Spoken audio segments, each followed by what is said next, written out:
leave. Or does. So we finished our Dad Webkin's long haul. And last time we read about, let's see here, about how they got back the pig and how everything's slowly getting back together. Our book we're going to start reading is our Dad Webkin book. Dad Webkin Old School. So that would be fun. Let's get reading. So we have a fresh glass of lemonade. We forgot to read the back. Life was better in the old days, or was it? That's the question Greg Heffley is asking his town. Valerie unplugs and goes for electronics free. But modern life is confinement, and Greg isn't cut out for the old-fashioned world. With tension building inside and out, the Heffley home, will Greg find a way to survive, or is going old school just too hard for a kid like Greg? Sounds pretty interesting. Dad Webkin Old School. So I don't know, is that like a caveman? Oh, there's the piggy.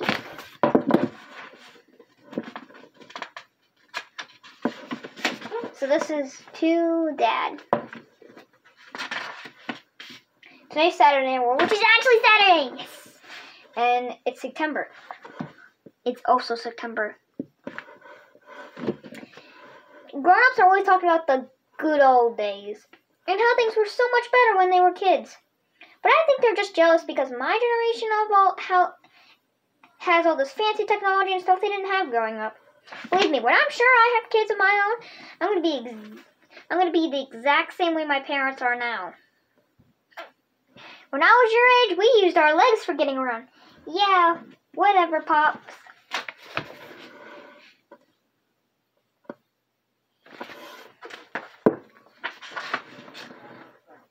Mom's always saying that when she was younger, it was great because everyone in the town knew everybody else like it was one giant family.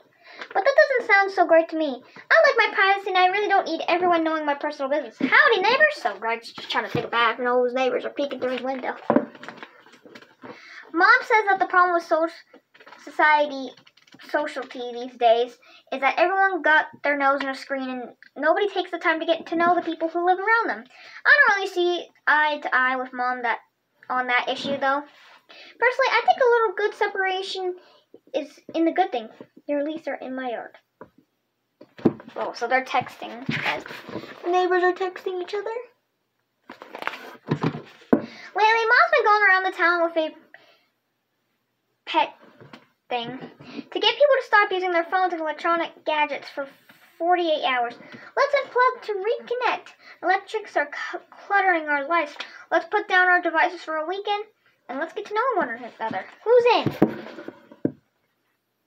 Would you guys do it?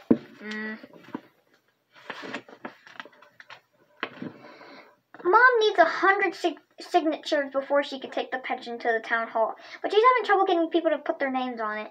I'm just hoping she gives up on this idea soon because it's kind of exhausting for the rest of us to pretend we don't know her. So at the grocery store. I really don't understand why Mom thinks we need to go backwards anyway. From what I can tell, the old days weren't that much fun. If you think about it, you never see anyone those black and white photos smiling. Say cheese! I'm military man. In the old days, people were just a whole lot tougher than they are today. But human beings have evolved, and now we need to think. We need things like electronic toothbrushes and stopping walls and soft serve ice cream to survive.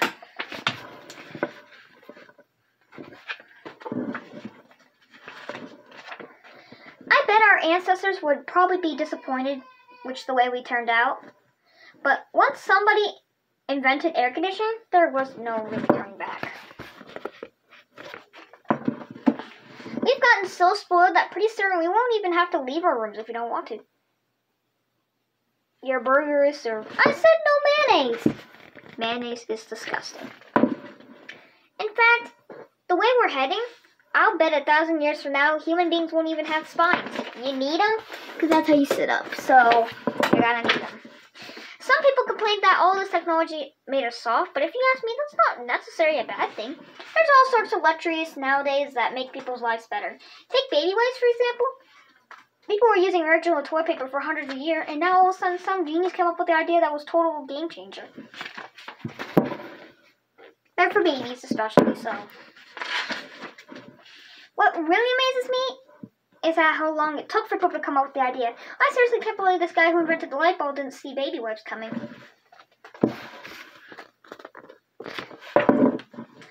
And who knows what crazy thing someone's going to come up with the next to make our lives easier.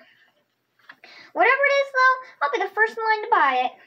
But if Mom had her way, we'd be living like people did before there were computers and cell phones and baby wipes.